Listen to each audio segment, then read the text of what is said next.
At the stroke of the midnight hour, when the world sleeps, India will awake to life and freedom.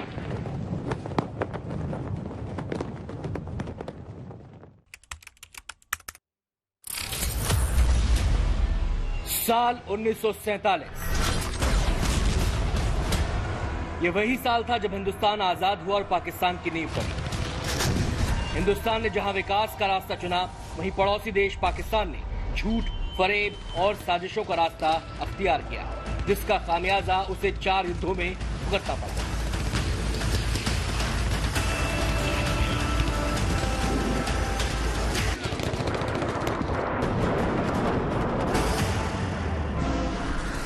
Pakistan में राजनीति और सेना एक ही सिक्के के 2 पहलू हैं। एक बात को समझ लीजिए कि पाकिस्तान में 32 साल जो है सैन्य शासन रहा। हम ऐसा भी कह सकते हैं कि पाकिस्तान की राजनीति की जड़ों में सेना का कॉकटेल से इसकी सिंचाई हुई है, और यही कारण है कि पाकिस्तान कर्ज लेते लेते आज दिवालिया होने की कगार पर है। वहीं दूसरी ओर भारत ने आजादी के बाद जो 75 साल का सफर तय किया है, वो स्वर्णिम रहा। इन 75 सालों में भारत ने विकास के नए आयामों को छुआ और दुनिया में अपनी एक अलग पहचान बनाई। रक्षा क्षेत्र में तो भारत लगातार नई ऊंचाइयों को छू रहा है।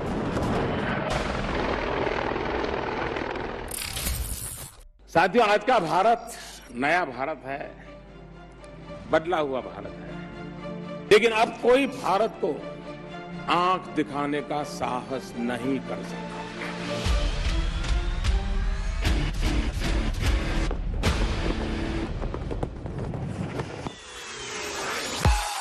जल थल से लेकर नभ में मेक इन इंडिया वेपन की धाक बढ़ती जा रही है।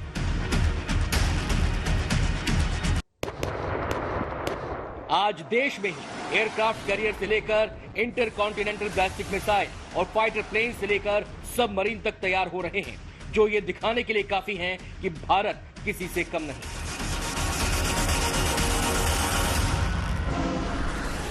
रक्षा के क्षेत्र में हिंदुस्तान लगातार ऊंची उड़ान भर रहा है। आज हिंदुस्तान लगातार आत्मनिर्भरता की ओर अपने कदम अग्रसर कर रहा है, और यही कारण है कि आज विश्व के तमाम देश हिंदुस्तान के साथ न सिर्फ काम करना चाहते हैं, बल्कि हिंदुस्तान के मेड इन इंडिया प्रोडक्ट्स, तमाम हथियार खरीदने के लिए लालायित नजर आते हैं।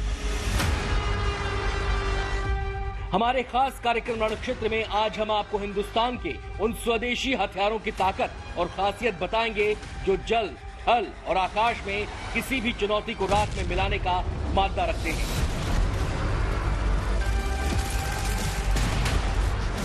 सबसे पहले बात आर्टिलरी पावर की, क्योंकि जब जब भारत की ओर दुश्मनों ने आंखें तरेरी हैं, हिंदुस्तान की आर्टिलरी ब्रिगेड ने उनका मुंह तोड़ जवाब दिया है।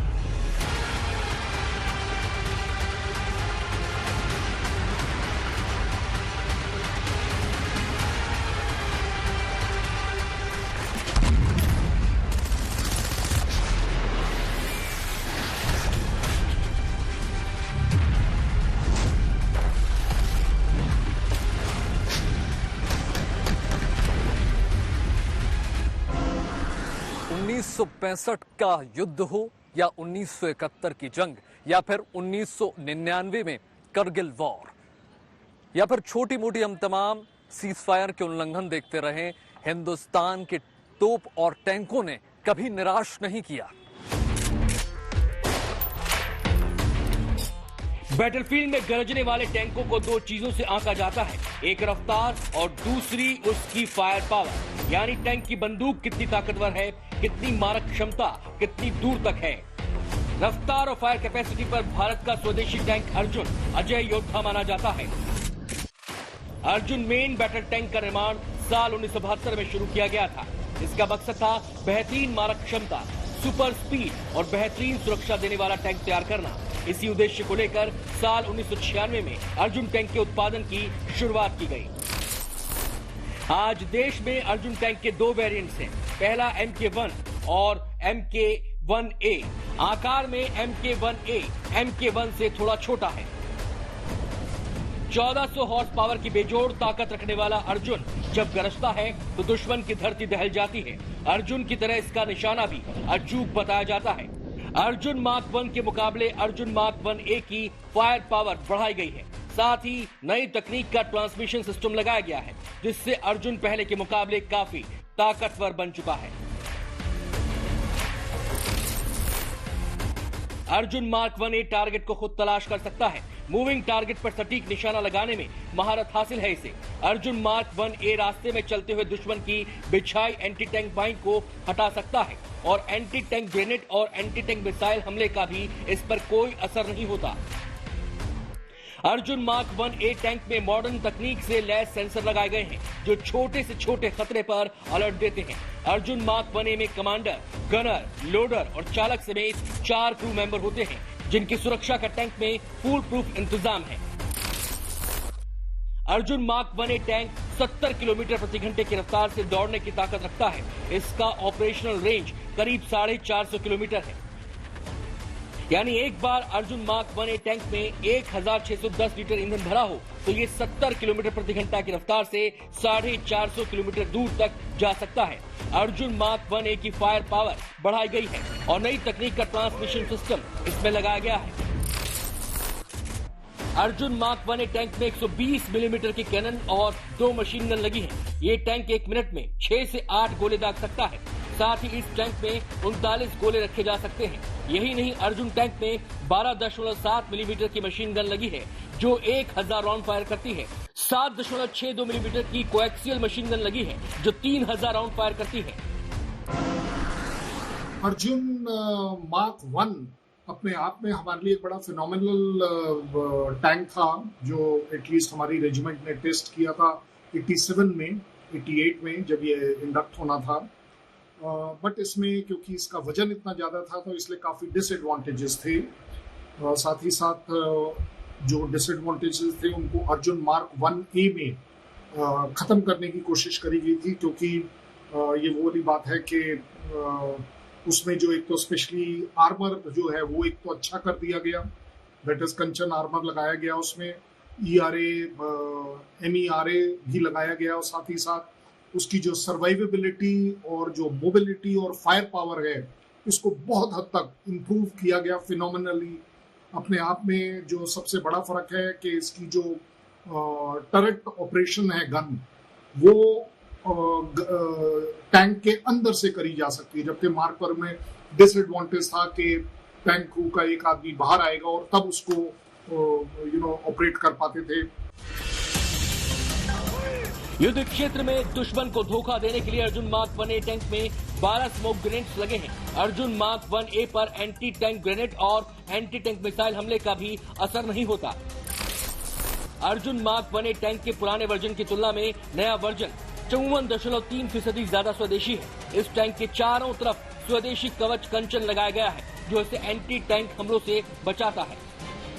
न्यूक्लियर और केमिकल अटैक से बचने के लिए भी टैंक में खास तरह के सेंसर लगे हैं। धमाका होने पर इसमें लगा अलार्म बज जाता है। साथ ही टैंक के अंदर हवा का दबाव बढ़ जाता है, ताकि बाहर की हवा अंदर ना आ सके और क्रू मेंबर सुरक्षित रहे। अगर अर्जुन मार्क 1A को डिटेल में एनालाइज करेंगे तो हम पाएंगे कि उसकी जो सर्वाइवेबिलिटी है वो अपने आप में काफ़ी इम्प्रूव हुई है because of the modifications done, and especially उसकी जो survivability because of the Kanchan armor and ERA and MERA लगाने की वजह से काफ़ी फ़र्क पड़ा है। साथ ही साथ उसकी मोबिलिटी अपने आप में स्पीड अप करने के पॉइंट ऑफ व्यू से उसको अपने आप में एंगेज करना दुश्मन के लिए मुश्किल होगा। साथ ही साथ इसका जो डे एंड नाइट ऑपरेशन की काबिलियत है वो एक्सप्लॉइट करी जाती है टू दी एक्सटेंट के हम बड़ी जिम्मेदारी से कह सकते हैं कि इसका जो टरेट ऑपरेशंस है वो इंटरनली है, सो ऑटोमेटिकली आप देखते हैं कि there is a distinct all terrain operation जो है इसका वो भी अपने आप में बड़ा फिनोमिनल है। ले देकर, और सबसे बड़ी बात ये हमारा मेक इन इंडिया की मुहिम है, ये हमारा अपना टैंक है। हो सकता है यस शुरुआत में हमें तकलीफें आई थी मार्क 1 पर, जो इसमें काफी हद तक दूर करी जा रही है। अर्जुन मार्क 1A टैंक में एडवांस लैंड नेविगेशन सिस्टम लगा है, यानी युद्ध क्षेत्र में जमीन कैसी है, कहाँ गड्ढा है, कहाँ ऊंचा नीचा है, कहाँ पानी है, इसकी जानकारी आसानी से टैंक में बैठे सैनिकों को मिल जाती है।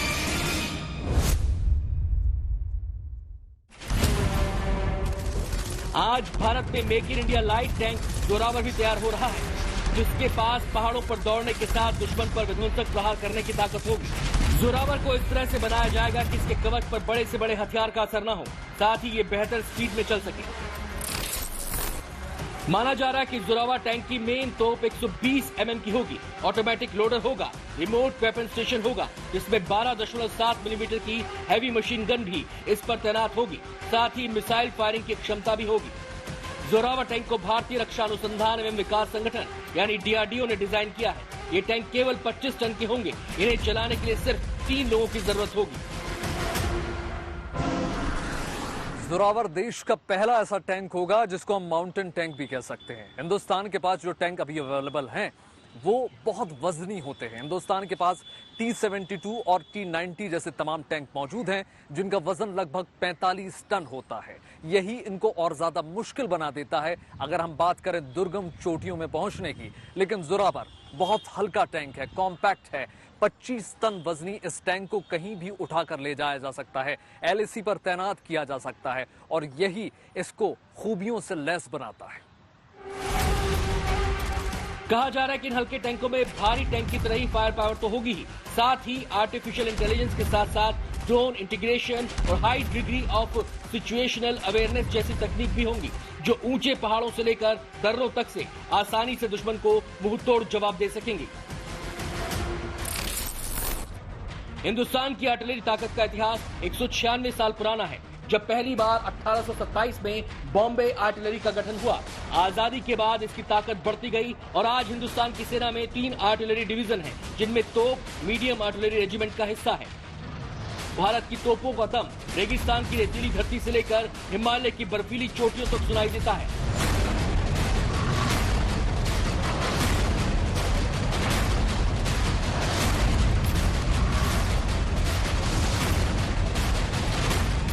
उन्नीस 1965 से लेकर 1971 की जंग में सेना के जवानों को काफी नजदीक से दुश्मनों पर हमला बोलना पड़ा।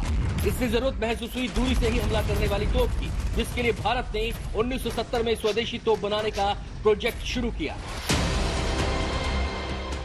धनुष एक होवित्जर है जिसका वजन करीब 13 टन है और इसे ऑपरेट करने के लिए 6 से 8 जवानों की जरूरत होती है। ये तोप एडवांस इलेक्ट्रॉनिक सिस्टम से लैस है और इसमें इस्तेमाल 81% कलपुर्जों का निर्माण भारत में ही किया गया है।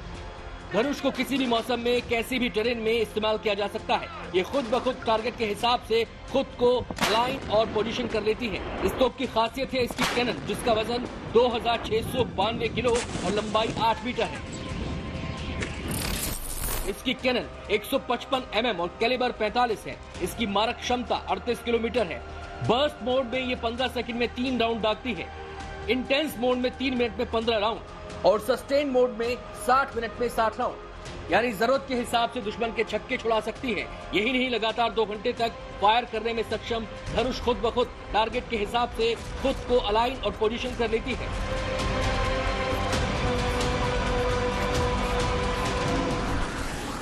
धनुष तोप को हम एक तरीके से बोफर्स का वर्जन कहते हैं, क्योंकि धनुष तोप को बनाते में त्रिवेणी वालों ने एक बहुत अच्छी काम किया है कि उन्होंने हमको एक रेप्लिका दिया है 155 mm बोफर्स गन का, जो हमारी एक बहुत कारगर कारगिल युद्ध में भी उसने अपने आप को साबित किया है।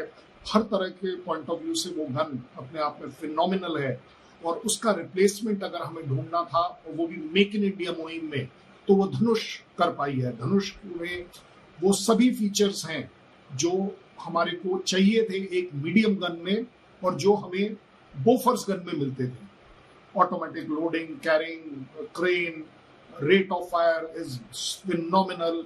155 mm अपने आप में जो सिस्टम है वो बड़ा ऑपरेशनली सक्सेसफुल है।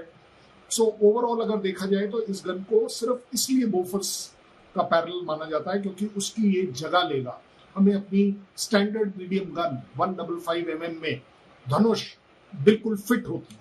इस वजह से हम उसे एक तरीके से इंडियन बोफर्स कहते हैं। धनुष तोप में 46.5 किलो के गोले का इस्तेमाल किया जाता है, जो 70 डिग्री के एंगल तक सटीक निशाना लगा सकता है।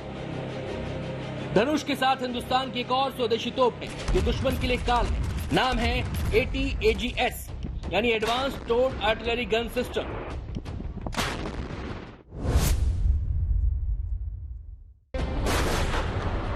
ATAGS स्वदेश में बनी पहली होवित्जर तोप है। लॉन्ग रेंज कैटेगरी की ताकतवर तोप को DRDO ने डिजाइन किया है और डेवलप किया है, जिसकी गिनती दुनिया की सबसे एडवांस तोपों में हो रही है। ATAGS तोप की कैनन 155 mm और कैलिबर 52 है, यानी इस आधुनिक तोप से 155 mm वाले गोले दागे जा सकते हैं। इसके साथ ही इस तोप से दागे जाने वाले गोलों की रेंज 48 किलोमीटर है। यही नहीं, इसकी 26.44 फीट लंबी बैरल से हर मिनट 5 गोले दागे जा सकते हैं। हिंदुस्तान की अपनी बनाई हुई गन है और ये अपनी क्लास में दुनिया की सबसे बेहतरीन गन है। इसकी रेंज 48 किलोमीटर है।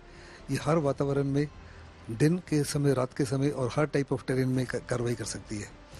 ये जो गन है -3 डिग्री से लेके +75 डिग्री तक फायर कर सकती है और इसका ट्रवर्स है from the same location +-25 degrees, यानी दूसरे लफ्ज़ों में ये दुनिया की सबसे बेहतरीन हॉवित्जर है। इसके मुकाबले की हॉवित्जर कहीं भी नहीं है। ATAGS होवित्जर रेगिस्तान से लेकर पहाड़ तक हर टेरेन में सटीक वार करने में सक्षम है।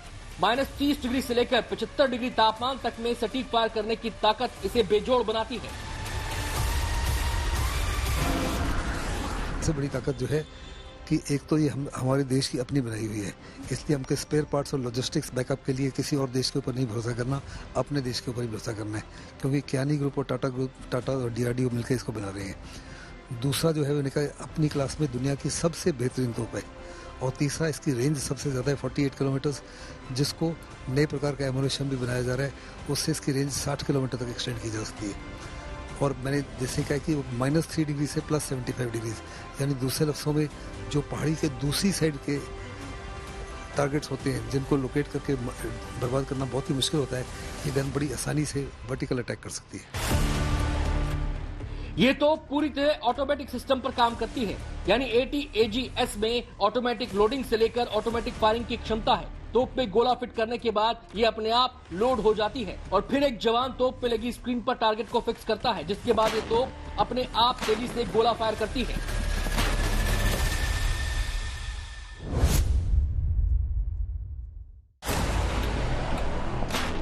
सारंग देश में विकसित सबसे बड़ी तोप है। इसका नाम भगवान विष्णु के धनुष सारंग के नाम पर रखा गया है।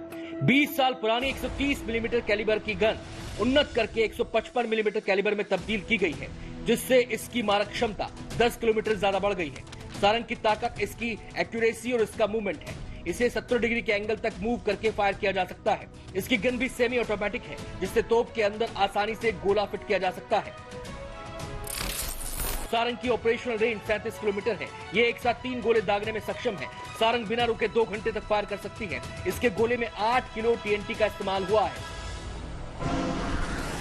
सारंग तोप हमने बेसिकली 130 mm की इसलिए बनाई थी क्योंकि हमने अपना एक स्टैंडर्ड जो मीडियम गन, जो हमारी बेसिक गन आर्टिलरी में होनी थी, एज अ गनर ऑफिसर मैं कह रहा हूँ कि वो हमने पहले सोचा था 130 होनी चाहिए, लेकिन उसको हमने बढ़ाकर अब हमारा जो स्टैंडर्ड गन बनेगी, जैसे हमारी पहले 105 IFG होती थी, इसी तरह अब हमारी जो स्टैंडर्ड गन है वो 155 होनी चाहिए, क्योंकि 130 mm और 155 mm में अगर हर तरीके से देखें, गोले का साइज देखें, दूरी देखें, डिस्ट्रक्टिव पावर देखें एनिमी के ऊपर जाने की, इन सभी में फर्क पड़ता है। 155 अपने आप में कारगर, सक्सेसफुल और बहुत डेटरिंग और बहुत इफेक्टिव गन है, जो कि एनिमी के ऊपर बहुत अच्छे से प्रहार करती है। सो इस वजह से 130 से 155 एक बड़ा स्ट्रैटेजिक डिसीजन है, जो मुझे लगता है कि हमारे आर्टिलरी के लिए, मैं एज अ आर्टिलरी ऑफिसर कह सकता हूं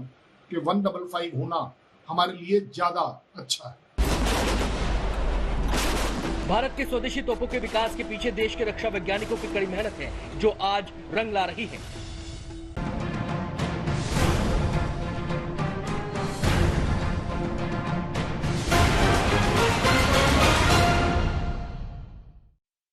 उन्नीस में हमारा मुकाबला चीन से हुआ। 1965 और 71 में हमारा युद्ध पाकिस्तान से हुआ। उस वक्त हमारी सेना को एक बात समझ में आ गई कि हमें जल्द से जल्द अत्याधुनिक हथियारों की जरूरत है और खासकर सबसे ज्यादा दरकार इस वक्त हमको है आधुनिक मिसाइलों की।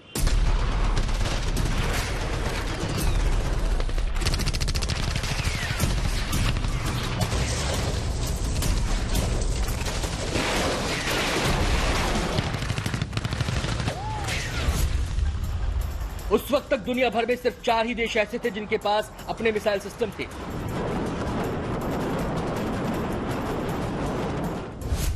जिसमें चीन के पास डोंगपोंग मिसाइल सिस्टम, अमेरिका के पास लॉन्स मिसाइल सिस्टम, सोवियत संघ के पास स्कड मिसाइल सिस्टम और इजराइल के पास जेरिको मिसाइल सिस्टम था। मिसाइल प्रोग्राम को लेकर भारत में सुगबुगाहट शुरू हुई 70 के दशक में और फिर उस पर काम चलता गया और फिर 25 फरवरी 1988 को भारत की पहली सतह से सतह पर मार करने वाली मिसाइल पृथ्वी का सफल परीक्षण किया गया। पृथ्वी के लॉन्चिंग के बाद भारत ने मिसाइल निर्माण क्षेत्र में वो मुकाम हासिल कर लिया जहां दुनिया के ताकतवर देश खड़े हैं।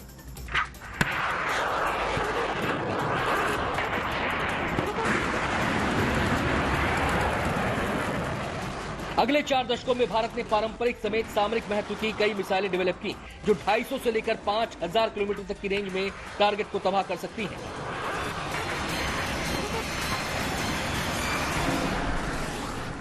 आज भारत के पास अग्नि सीरीज की तमाम मिसाइलें हैं।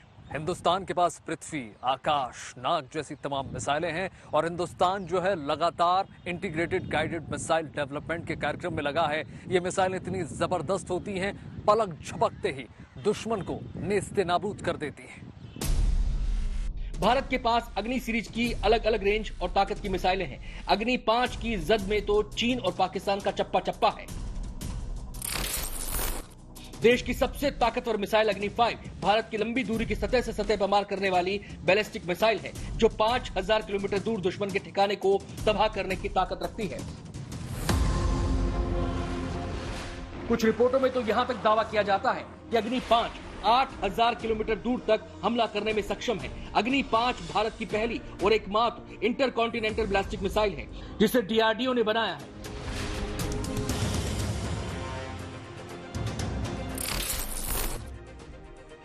आईसीबीएम अग्नि 5 29,000 किलोमीटर प्रति घंटे की रफ्तार से हमला करने में सक्षम है। 1.5 टन तक न्यूक्लियर हथियार ले जाने में सक्षम है। अग्नि 5 एक साथ कई हथियार ले जाने की ताकत रखती है। यह मिसाइल अग्नि 5 MIRV यानी multiple independently targetable re entry vehicle से भी लैस है, यानी एक साथ कई टारगेट्स के लिए लॉन्च की जा सकती है। अग्नि 5 मिसाइल का इस्तेमाल भी बेहद आसान है। इसे सड़क और रेल प्लेटफॉर्म से भी छोड़ा जा सकता है। लॉन्चिंग सिस्टम में कैनिस्टर तकनीक के इस्तेमाल की वजह से इस मिसाइल को कहीं भी आसानी से देश के किसी भी कोने में तैनात किया जा सकता है। भारत की अग्नि 1 मिसाइल 700 किलोमीटर तक हमले में सक्षम है। अग्नि 2 के हमले का दायरा 2000 किलोमीटर है। अग्नि 3 की बात करें तो ये 3000 किलोमीटर तक अटैक करने की ताकत रखती है। अग्नि 4 से 4000 किलोमीटर दूर दुश्मन की धरती राख में मिलाई जा सकती है। वहीं अग्नि 5 5000 किलोमीटर से ज्यादा हमले में सक्षम है। भारतीय सेना के पास make in India Prithvi missile भी मौजूद है जिसके 3 वेरिएंट्स हैं। तीनों परमाणु हथियार ले जाने में सक्षम है। पृथ्वी सतह से सतह पर मार करने वाली टैक्टिकल बैलिस्टिक मिसाइल है। पृथ्वी 1 की रेंज 150 किलोमीटर है। पृथ्वी 2 सतह से सतह पर मार करने वाली शॉर्ट रेंज बैलिस्टिक मिसाइल है। इसकी रेंज 250 से 350 किलोमीटर है, जबकि पृथ्वी 3 सतह से सतह पर मार करने वाली शॉर्ट रेंज बैलिस्टिक मिसाइल है। इसकी रेंज 350 से 750 किलोमीटर है। इन तीनों को इंटीग्रेटेड मिसाइल डेवलपमेंट प्रोग्राम के तहत बनाया गया है। तीनों मिसाइलें 500 से 1000 किलो के परमाणु हथियार ले जाने में सक्षम हैं। पृथ्वी सीरीज ऑफ मिसाइल हमारी अपनी इंडियन मेड डीआरडीओ द्वारा बनाई गई है, जो कि एक बैलिस्टिक मिसाइल है, सिंगल स्टेज लिक्विड फ्यूल्ड है, साथ ही साथ 150 से 500 किलोमीटर तक का रेंज है। इसमें जो सीरीज आ चुकी है पृथ्वी 1, पृथ्वी 2, पृथ्वी 3। पृथ्वी 1 में जो सेंट्रल एरर ऑफ प्रोबेबिलिटी जिसको CEP कहते हैं वो 50 मीटर का है, पृथ्वी 2 में वो 10 मीटर का है और पृथ्वी 3 में वो 25 मीटर का है। दैट मीन्स 25 मीटर वो एक्यूरेसी पर काम कर रही है जो टेक्निकल उस पर। ये एक अपने आप में सरफेस टू सरफेस मिसाइल है जिसको कि टैक्टिकल यूज में हम लेते हैं। SRBM है। ओवरऑल अगर हम देखें तो इसकी सबसे बड़ी काबिलियत ये है कि ये हमारे ग्राउंड फोर्सेस को डायरेक्ट सपोर्ट कर पाती है। साथ ही साथ क्योंकि हमारी मेक इन इंडिया है, हमारी अपनी बनाई हुई मिसाइल है, सो एक डिस्टिंक्ट एडवांटेज हमको मिलता है। भारत के पास प्रलय नाम की एक और ताकतवर मिसाइल है जिसकी सटीक मारक क्षमता तेज रफ्तार इसे ज्यादा घातक बनाती है। 500 से 1000 किलो वजन के पारंपरिक वॉरलोड ले जाने वाली प्रलय मिसाइल 500 किलोमीटर की दूरी तक दुश्मन के किसी भी तरह के अड्डे को तबाह कर सकती है। अगर भारतीय सीमा के पास से प्रलय को दागा जाए तो चीन पाकिस्तान के बंकरों, तोपों और उसके बेस को खत्म करने में ज्यादा समय नहीं लगेगा।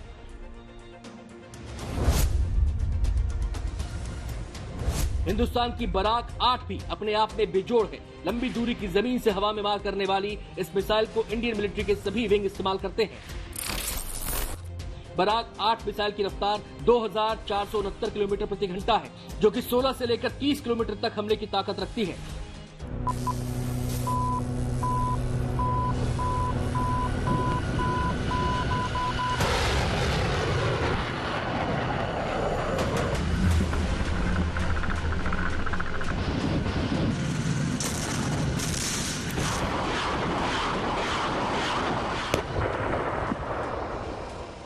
भारत की तीनों सेना के पास स्वदेशी ब्रह्मोस मिसाइल की ताकत भी है, जिसकी काट न तो पाकिस्तान के पास है और न ही चीन के पास।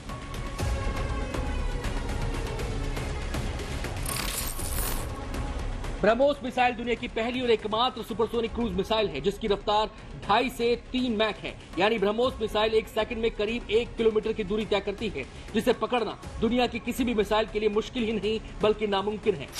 ब्रह्मोस मिसाइल की सबसे बड़ी ताकत यह है कि न्यूक्लियर वॉरहेड तकनीक से लैस है, यानी ये परमाणु हमला करने में सक्षम है। इसे जल, नभ और जमीन से दागा जा सकता है।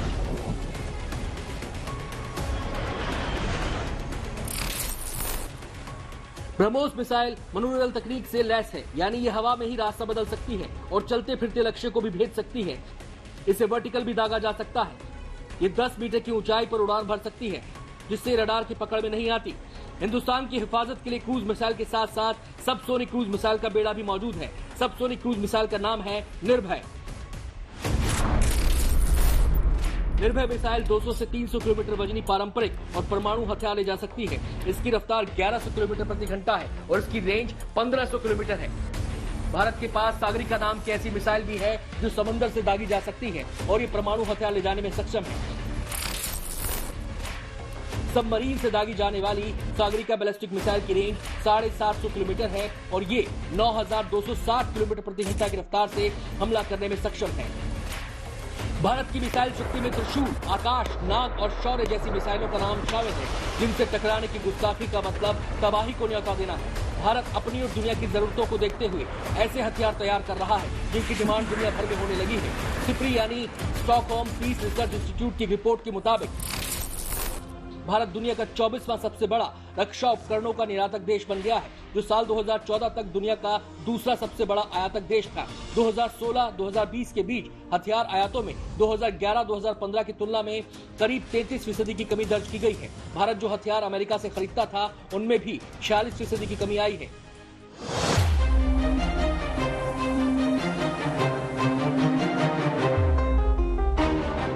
भारत अब देश में ही ऐसी डेडली वेपन तैयार कर रहा है जिनकी ताकत का कोई तोड़ नहीं। इन्हीं वेपन में एक नाम है ब्रह्मोस सुपरसोनिक क्रूज मिसाइल, जिसकी मांग दुनिया के कई देशों में बढ़ी है।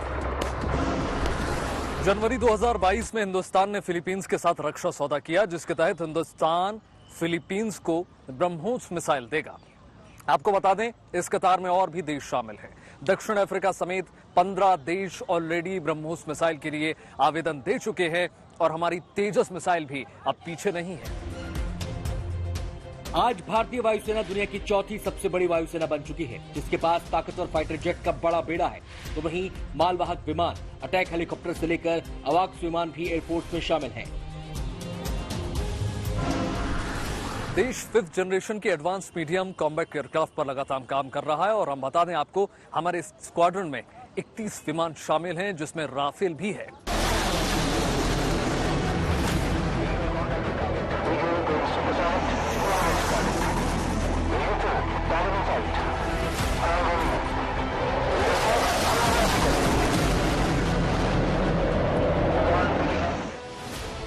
एडवांस मीडियम कॉम्बैट एयरक्राफ्ट को वायुसेना और नौसेना के लिए बनाया जाएगा। इंडियन एयरफोर्स इस फाइटर जेट के 7 स्क्वाड्रन बनाने की योजना बना रही है। Advance medium combat aircraft double engine वाला 5वीं पीढ़ी का मल्टी रोल प्लेन होगा, जिसका वजन करीब 25 टन होगा। इस फाइटर प्लेन को बियॉन्ड विजुअल रेंज मिसाइल के साथ क्लोज कॉम्बैट फाइट की क्षमता से भी लैस किया जाएगा। इसे स्टेल्थ एयरफ्रेम के साथ तैयार किया जा रहा है। डीआरडीओ और एरोनॉटिकल डेवलपमेंट एजेंसी एमका पर मिलकर काम कर रहे हैं। ये इंटीग्रेटेड व्हीकल स्टेल्थ मैनेजमेंट से लैस होगा, जिसमें AESA रडार लगाया जाएगा। 5वीं पीढ़ी के लड़ाकू विमान उन्नत किस्म के मल्टी रोल फाइटर जेट होते हैं, जिनमें हवा से हवा और जमीन पर हमला करने की क्षमता होती है। साथ ही ये प्लेन परमाणु हमला करने में सक्षम होते हैं। आने वाले वक्त में भारत 5th जनरेशन का स्वदेशी सूरमा तैयार कर लेगा, जिससे भारत दुनिया के उन शक्तिशाली देशों की कतार में शामिल हो जाएगा जिनके पास 5th जनरेशन के फाइटर प्लेन्स हैं।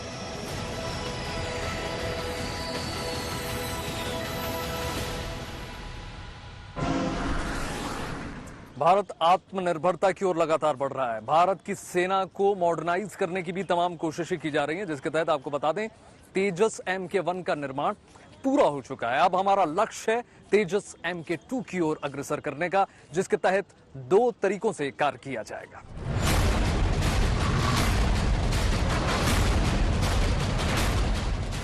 LCA Mark II की तकनीक कैसी होगी, ताकत और खासियत क्या होगी, ये भी जान लीजिए।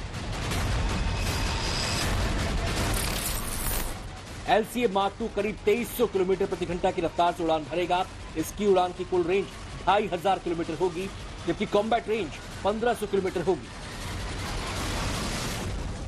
56,000 फीट की ऊंचाई तक उड़ान भरने की ताकत रखने वाले LCA Mark II में 13 हार्ड पॉइंट्स होंगे, यानी 13 अलग अलग तरह के हथियार लगाए जा सकेंगे।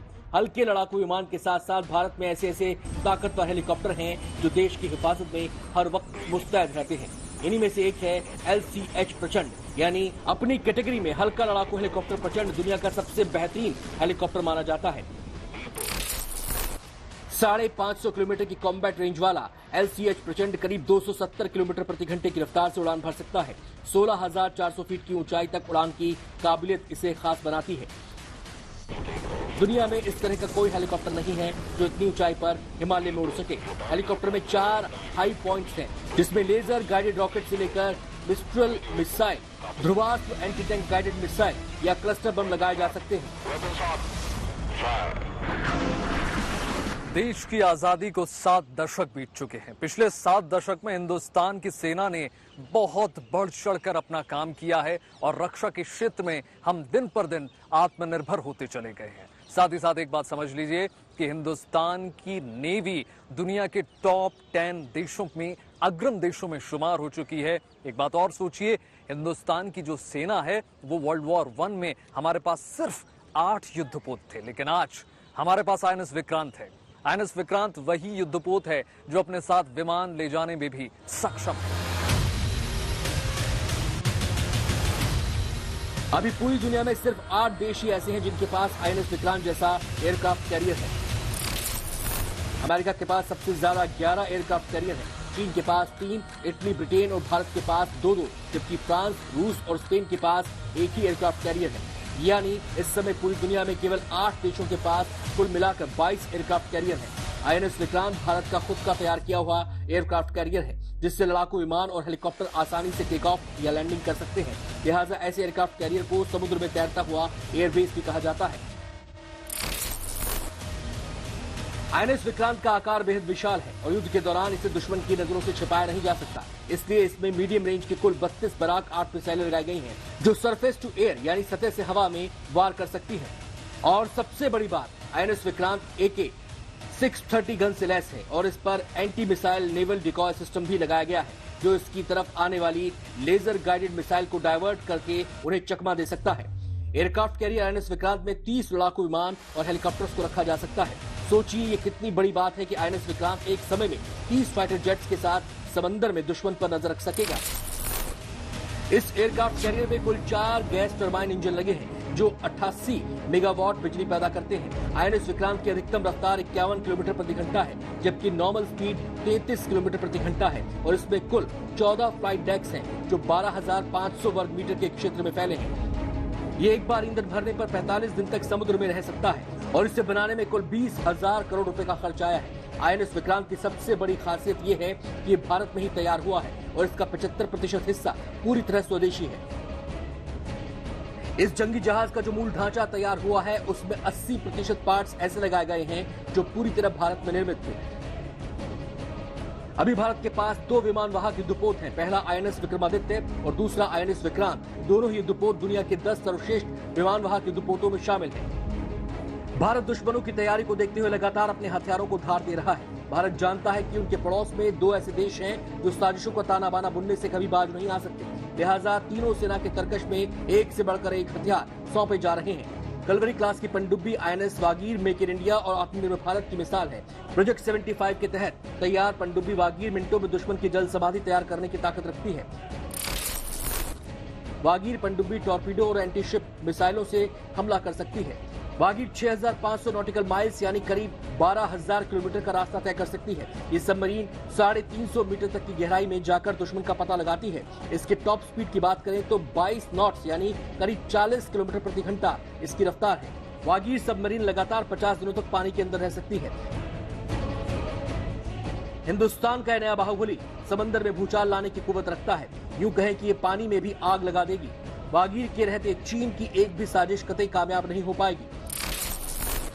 भारत की सबमरीन पनडुब्बी रोधी युद्ध में कारगर मानी जाती है। वागीर ट्यूब से लॉन्च की जाने वाली पोत रोधी मिसाइलों को पानी के अंदर और सतह से छोड़ सकती है। इसमें 533 mm की 6 टॉर्पीडो ट्यूब हैं। इनमें 18 टॉर्पीडो मिसाइल लोड की जा सकती हैं। समुद्र में बारूदी सुरंग बिछाने और इलाके में निगरानी करने में भी सक्षम है। आज भारत अपनी और दुनिया की जरूरतों को देखते हुए ऐसे हथियार तैयार कर रहा है जिनकी डिमांड दुनिया भर में होने लगी है। Bureau report, good news today.